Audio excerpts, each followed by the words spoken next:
I believe most people want less suffering in the world. They don't want just violence happening all over the place, people in pain and distress, and all kinds of cruelty happening. Most people don't want that. So, what I'm going to think about out loud here is the idea of law and order and anarchy and how it relates to that common desire, that common objective to reduce suffering in the world. Because if you're not a complete satanic psychopath, right? You're not looking to make the world a more hellish place. You'd rather it be a more heavenly place. You'd rather our Father's kingdom come and be established on earth as it is in heaven, right? So, as that is the kind of foundational starting point here, let's focus in on this concept or phrase, law and order. So, the main the main objection to anarchism is usually something along the lines of, well, we need law and order. If you have anarchy, then it's just going to be destruction all over the place. Bad people are just going to take advantage of that extra freedom, and it's going to make things much worse. So, you know, they'll probably also say something like, yes, politics is a hot mess. Yes, there's a lot of corruption. Yes, we can't really trust those at the top of the pyramid, but it's a necessary evil because if we didn't have any centralized authority, it would be much worse. So I think it's fair to say that that's how most people perceive the situation. And it can seem reasonable on a surface level. But if you think about it more critically, there's some fatal flaws to this perspective. So, Yeshua the Messiah, he said that the perfect law can be summed up in the words to love God with your whole heart, mind, soul, and strength, and to love others as yourself. He said that was the entire moral law. No exceptions, no additions. That's it. Expression of the greatest commandments should be recognized objectively on just an ethical and logical basis as correct. And why is that? Well, it's because of the very simple truth that abuse is evil, and the opposite of that action of abuse is loving action or befriending love. And so what Jesus communicated was that we should love everyone we can possibly love.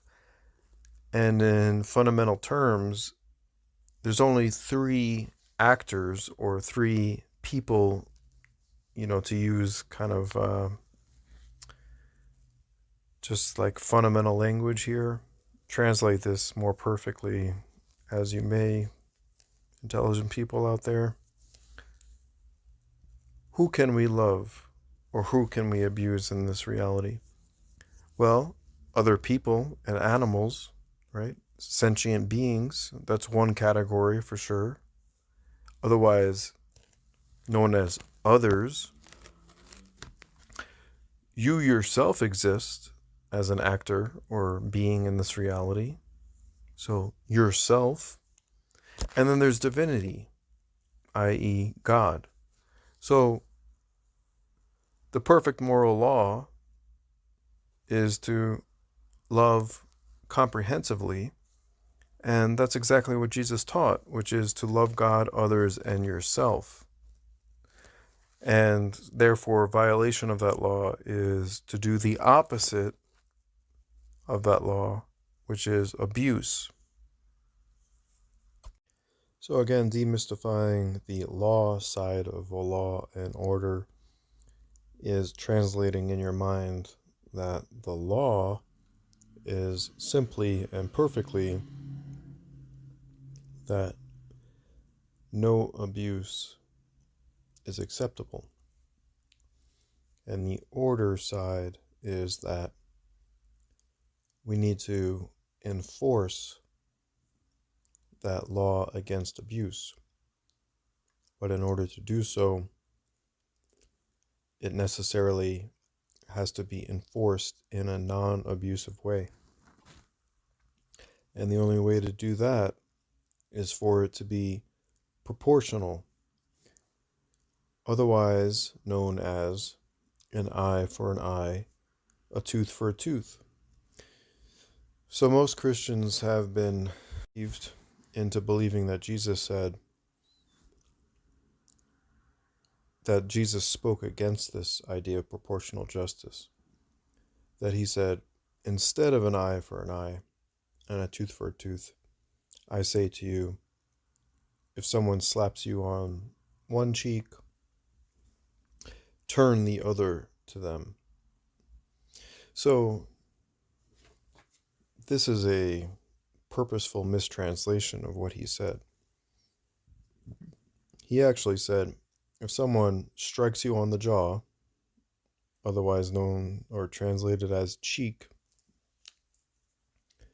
return to them one of the same kind. Return to them likewise.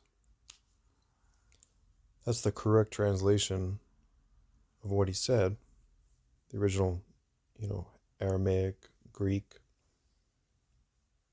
Hebrew, however, going to the root language, if you look at the Greek in particular, you can see that a perfectly valid translation of the Greek is, like I said, to return to them one of the same kind. Not turn, but return, and one of the same kind. Return to them likewise. And this corresponds with the greatest commandments, because if abuse is the opposite of love, which it is, and someone is abusing you,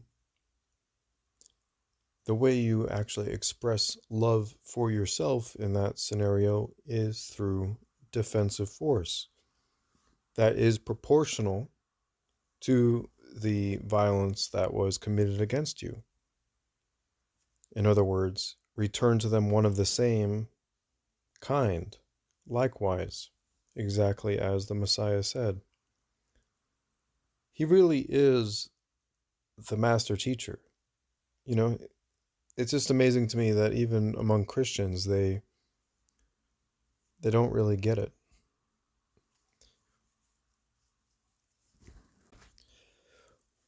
Or maybe they believe it, but with translations like they've been taught, where he says to teach the other, or to turn the other cheek, it must strike them as off, because obviously, say if someone were to hit their wife or their child, they're certainly not going to just tell their wife or child to turn the other cheek.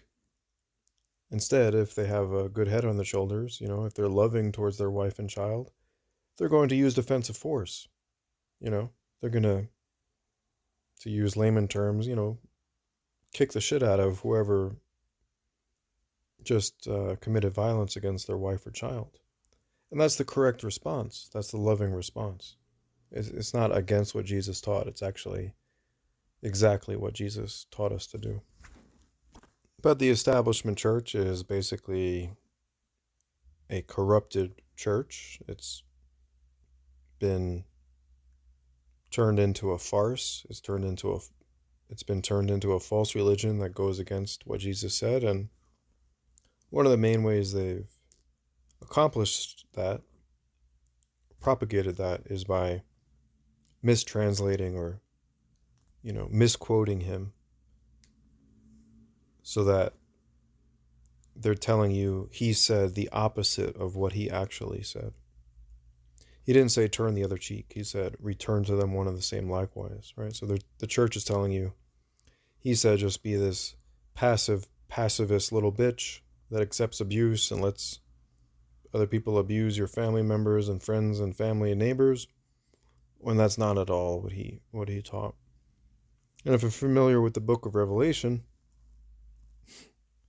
you know Jesus is not a pacifist. But again, you don't even need to believe in Jesus or Christianity to recognize the truth of this. It's just intelligent ethics, right? It's intelligent and correct to recognize that love is the moral good and its opposite is abuse, which is the moral evil. And letting someone abuse you is not loving towards yourself. Using defensive force against that is the loving action to undertake toward yourself. And of course, likewise for others. If you are witnessing someone else being abused, intervening and using proportional defensive force is the loving thing to do. That's just objectively true. Like, if you just, again, got a good head on your shoulders, whether you have any religious beliefs or not, you should recognize that as a fact, a moral fact. So, to sum this all up and put it in the context of law and order versus anarchy, law and order in a legitimate sense means no abuse is acceptable and order is maintained by enforcing that law non-abusively. In other words, through proportional defensive force. So what does this have to do with anarchy? Well, anarchy is portrayed as just a free-for-all where crazy, destructive people, violent people, run the show, and we turn into this Mad Max, basically like a riot scene, never ending. And so they portray anarchy as just pure chaos and destruction. So in other words, to make that more clear, to demystify that idea, they're saying anarchy equals more abuse. Right? But what the term anarchy actually means, in the true sense of the word before it's been hijacked and distorted, is no rulers, and meaning no or non, and archy referring to rulers. So anarchism is really a philosophical position of abusive control is unacceptable. So, as I stated at the beginning of this talk, the first half of this talk, abuse is actually a violation of the moral law.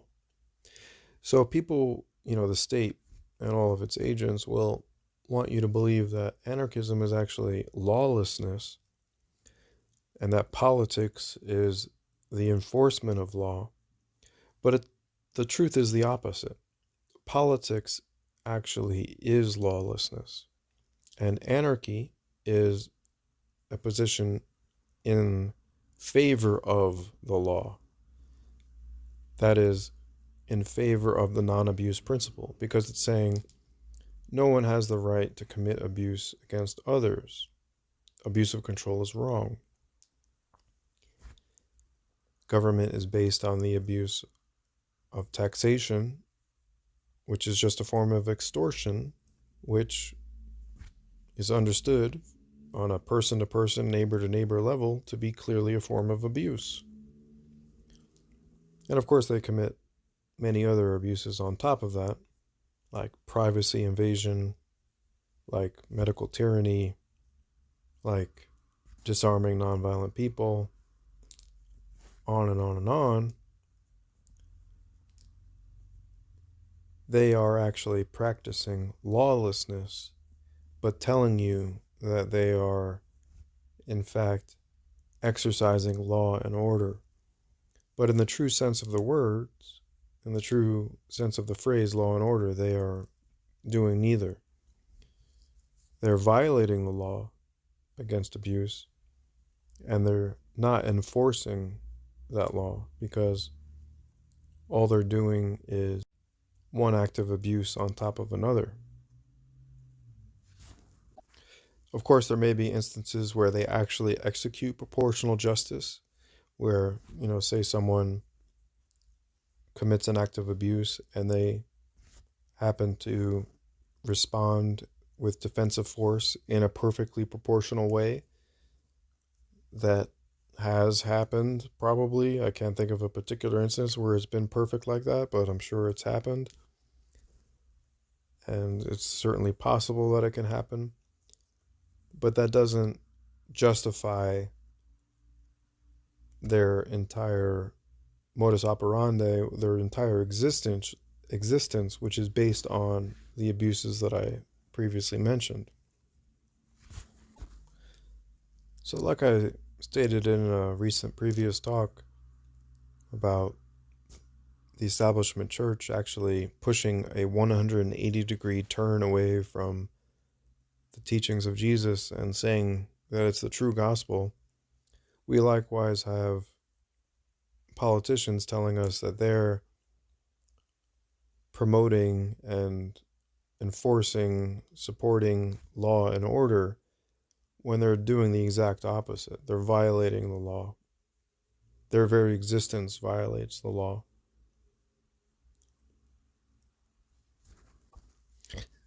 The satanic world definitely is upside down. And this is exactly how it is so. And it's important to